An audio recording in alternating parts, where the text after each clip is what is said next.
What if I told you that the most aggressive, messy, bring a spare shirt food culture in America was born in a city literally built on a swamp? We're talking about a place where the wind can knock you over, the winters are legendary, and the food culture is built on a bigger is better philosophy. Forget the flashy coastal scenes. We're heading to the 312. Chicago isn't just a city, it's a culinary laboratory where the meals work as hard as the people. This is Top Taste Bites, and today we are revealing the 10 iconic dishes invented in the Windy City. From a pizza that's actually a structural engineering project, to a sandwich so soaked in gravy, it defies the laws of physics. Let's get to work.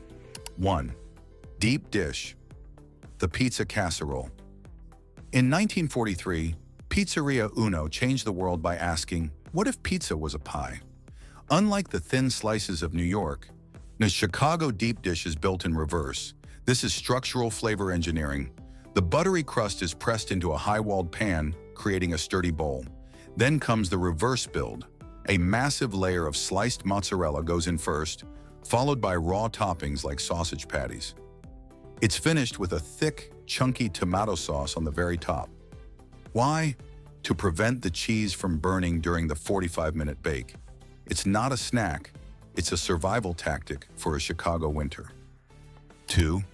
The Depression Dog, a garden on a bun. The Chicago-style hot dog is a cultural artifact with a strict code of conduct. Born during the Great Depression, street vendors dragged it through the garden to turn a 5-cent snack into a complete meal.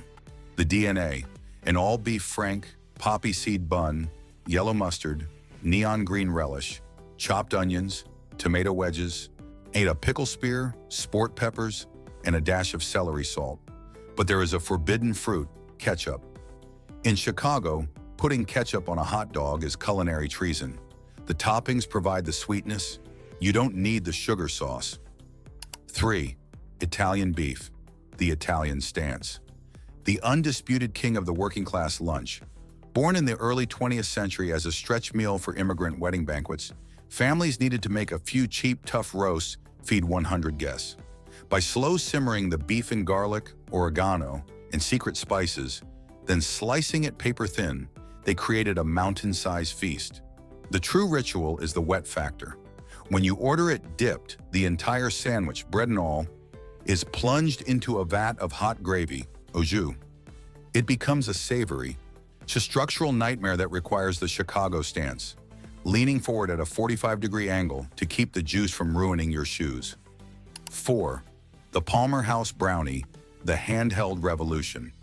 Most people think the brownie was a home kitchen accident. In Chicago, it was a high-stakes corporate commission.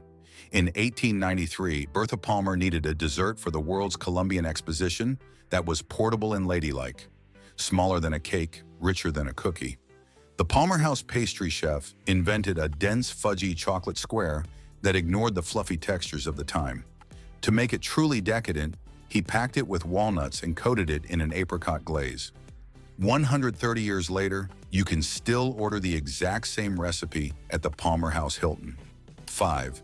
Chicago mixed popcorn, the 50-50 power couple. In Chicago, sweet and savory have been in a messy marriage since 1949. This is the Garrett mix, a relentless 50-50 blend of deep, buttery, caramel crisp, and sharp, salty cheese corn. The science of the mix is simple. The salt from the cheese acts as a flavor enhancer for the sugar in the caramel. It's a sensory loop that makes it almost impossible to stop eating. The smell of this mix wafting through the downtown L stations is a Chicago landmark in itself. 6. The Jibarito, a masterpiece of Humboldt Park created in the mid-90s by chef Juan Peter Figueroa. This sandwich is a testament to Caribbean ingenuity. The Jibarito's claim to fame? Its complete rejection of bread. Instead of a bun, it uses 2 long green plantains that are peeled, smashed flat, and deep fried until they are cracker crisp. It's stuffed with steak, melted cheese, and a thick, aggressive layer of garlic mayo. It's a textural marvel, crunchy, starchy, and garlicky all at once. 7. Chicken Vesuvio, the South Side's garlicky secret. Named after the famous volcano, this is a high-heat explosion of flavor perfected in the 1930s. It's a rustic, glorious mess of bone-in chicken and thick potato wedges, roasted together in a sauce of white wine, olive oil, and enough minced garlic to ward off a vampire for a month. Topped with sweet green peas, it's an oily, savory, Chicago-only secret that stays in the neighborhood joints where it was born. 8. Tavern style, the real people's pizza. Deep dish is for the tourists. Tavern style is for the people who live here. This is a thin, cracker crisp pie that predates the deep dish boom. The hallmark is the party cut, slicing the round pizza into small, bite-sized squares instead of triangles. This started in the 1940s so bar owners could serve a snack that fit on a napkin, leaving the other hand free for a beer. It's the ultimate social food, salty, crispy, and designed for a Tuesday night at the pub. 9. The Maxwell Street Polish, the grit of the city. To understand the soul of Chicago, you go to Maxwell Street. Out of this historic open-air market came the Maxwell Street Polish, a thick, smoky kielbasa, grilled until the casing is charred and ready to pop. It's served with a mountain of yellow onions, caramelized on the flat top, until they are sweet and jammy, topped with spicy yellow mustard and a whole sport pepper. No fancy garnishes, just a smoky, savory tribute to the immigrants who built the city. 10. The Rainbow Cone, a South Side legend. We finish with a 1926 legend. Instead of scoops, the original rainbow cone uses a flat wooden spade to stack 5 distinct slices of ice cream. Chocolate, strawberry, Palmer House, vanilla with cherries and walnuts, pistachio, and orange sherbet. You don't lick it, you bite through the layers to get the full spectrum of flavor in one go. The outro.